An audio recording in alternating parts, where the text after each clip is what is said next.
Hey there, Stephen. Hope you're having a good trip. So for these next couple of video lessons, I'm going to go over kind of what we talked about in the last couple of lessons, getting your left hand all situated, and then using the stuff you learned on the left hand, then incorporating into a technical thing like a scale, and then lastly putting it into a little study piece. And then hopefully that'll kind of work its way into your overall playing for your more advanced pieces that hopefully you'll play for me soon. When you finish watching this and you kind of work on some stuff, feel free to shoot me back a video response, and then I'll use that as a basis for the next video lessons. That way I'm not just kind of throwing stuff out there. That way I can kind of give you a critique and come back at you with some stuff. Cool. So I got three things I want to talk about today. One is pinky push-up number 1, which we've been talking about for the last few lessons. We're going to continue that thought. Number 2, I'll check it when you get back in when you send me a video reply, but I'd like to start getting into the preliminary exercise, getting in more of like a scale your position here. So we'll talk about that today. And then lastly, we'll talk about perpetual motion. Hopefully you've been studying that diligently, because that's sort of like the training ground in which all the technical theory we've been working on and scale work will be put into practice. So that it's kind of like, you don't want to skip that step, because that's kind of like the culmination of all the technical stuff that we're doing and technical things that we're doing. Anyway, number 1, pinky push-up number 1. So I hope you've been working on it. Let me scooch back so you can actually see. And so hopefully you've been practicing bringing that left hand up to the note D on that second string right there, making sure that you have the space back here, right? Having that kind of a little bit of a space. You can see mine back there. Thumbs up position. Making sure your first and your second finger are poised over top of the fret, so we're not dipping down this way. I remember we had that issue before where your hand kind of dipped down this way. So hopefully you've been practicing that. You bring it up. You have the pinky there. You can always do the pinky down, pinky back up, play down, up, play down, up, like that right there. And what we need to be doing now is, and I'm not going to start with the third finger, but we're going to kind of hover over in that spot, your hands like this, right? And we have G, A, B, C, D, E, F sharp. Notice my first finger didn't do this. F sharp, G, F sharp. If you notice when I do that my ring finger, my ring finger stays down. So ring finger, open E, see it's still there. F sharp, and then G.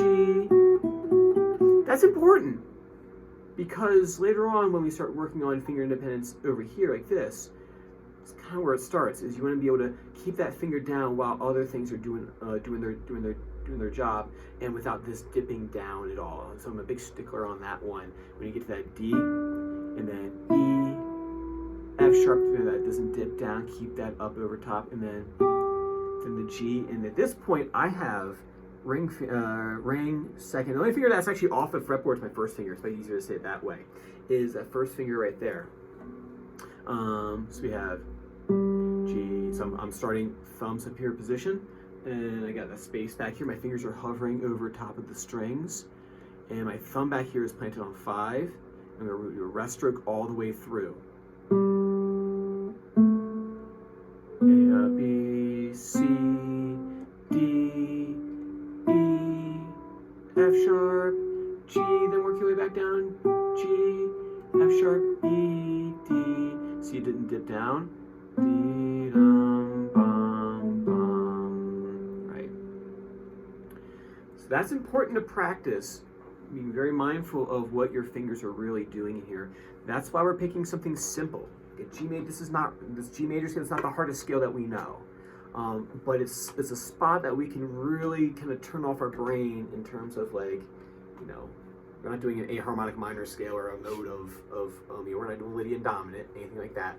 Something very simple that we can really watch our fingers with and not have to think about 10 different things at once. I'm just thinking about keeping these fingers up right here. And with your thumb placement back here, I think we kind of talked about this. For this particular exercise with the left hand, preliminary exercise will be different. But this one, the thumb's kind of like right behind where second finger is-ish. Right back in that spot, so that kind of turned down this way. My thumb is right behind the fret wire, right here, right? Cool. And so you practice that, practice getting that G major scale perfect.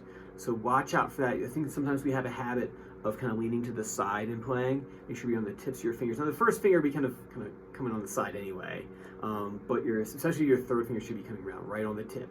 You really should be watching out for that. Later on, what we'll do when we get to it, I have like a ninja thing I make my students do, is that we actually have to come up and find this right here. See if we can do it. Hey, I did it. Hey. You try to do it like blindfolded or eyes closed, right? So you want to make sure you get that, bring the hand up, because this right here leads into, so like, say if we do like the, right there, you don't have to kind of guess where it is, it's just, you find it, the vibrato. Other thing I want to talk about in terms of the pinky push-up is color practice. I always start this with students like in the very beginning, even the young one, I'll start them doing colors with their scale. So you can think of it as a dolce or back here more bright, or kind of your regular tone right here. So what you can actually practice is practice doing your G major scale.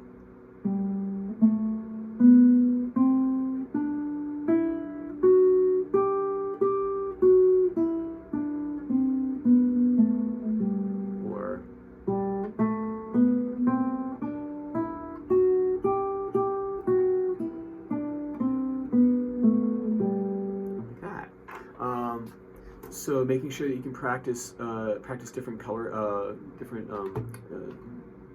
colors on the guitar. I usually start with just 3. You think it out. You think of kind of like in the middle, like dark and then light, and then you can kind of like as you get better at that, you can kind of change. You get more crayons to play with, right? The original 8 get size 64. Anyway, so you can practice color. And then I didn't put on the notes I'm going to send to you too, but you can also practice doing vibrato with it too. Obviously you can't vibrato the open strings.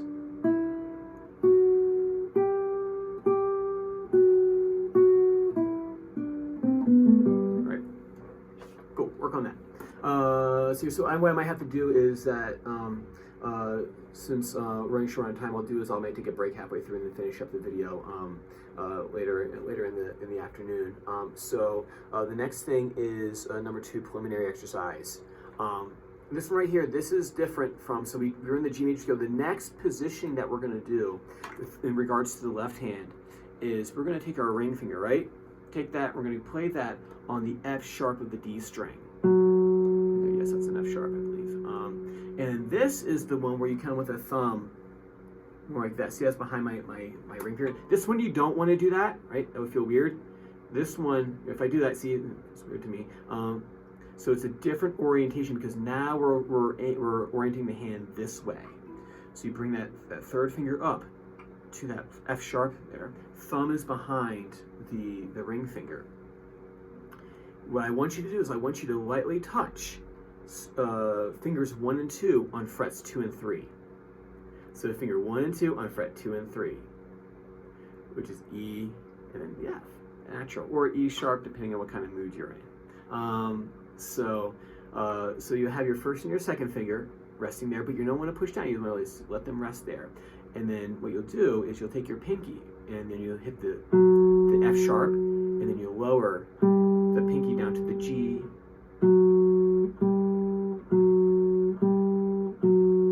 Meanwhile, keeping, if you look right here, I am working on keeping the index and the middle finger. I'm lightly touching string, the fourth string. Because like I said before, this is what always happens when I'm teaching someone. I don't mention that. All right, Doug, I got it. All right, I'm ready for something really hard now. And no, keep them up. Right? Keep them poised over top, touching the fourth string, because that'll lead to, oh wait a minute, oh, I found it, yeah. All that work you did here, right, will work its way into here, right? Coming up just right to where you should be, poised onto the fretboard, hand in a good position, everything looking good. We'll look there. And then this preliminary exercise leads into the beginning of the D major. So we have like the beginnings of the D major here, and we have the end of the D major right here.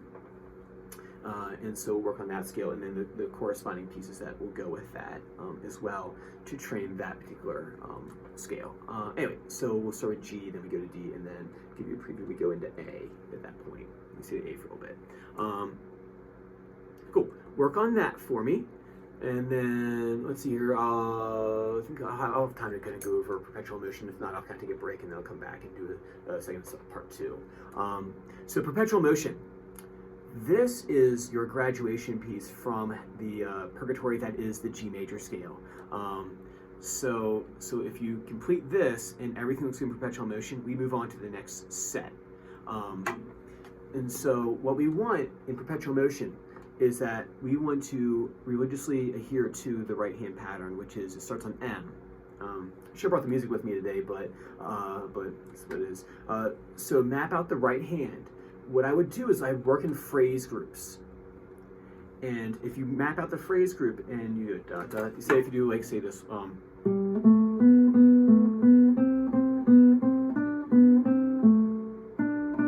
right there, you should end on the finger that you've notated in the music. But if you try to do the whole piece like all at once, trying to do that, you know, there's bigger chances for you to kind of use double fingers. So what I would actually do is actually see you play the piece right hand by itself. So what I want you to do though is make sure you bring your hand up, have the orientation that you had in the G major scale, right?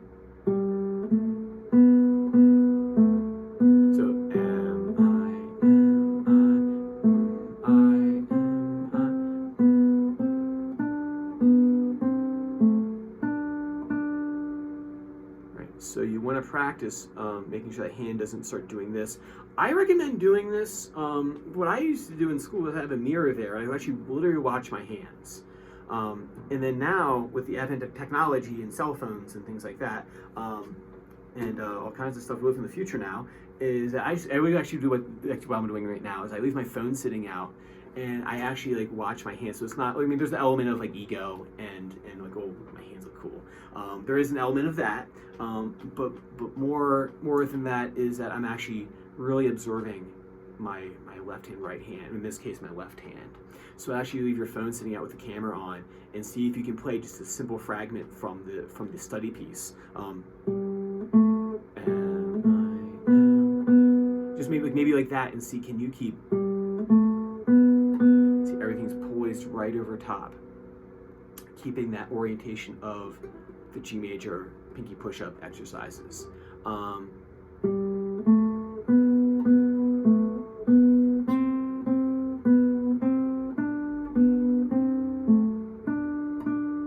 Vibrato there at the end.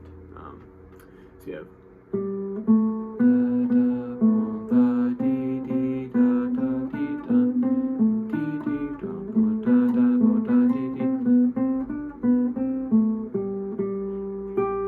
that right there, that's important. The reason why I say that is because if you look there, see when I put that down? Actually, I get into, when my pinky is down for the pinky push-up, I don't put down just the pinky by itself. What I do is I use the third finger as a support, because we just got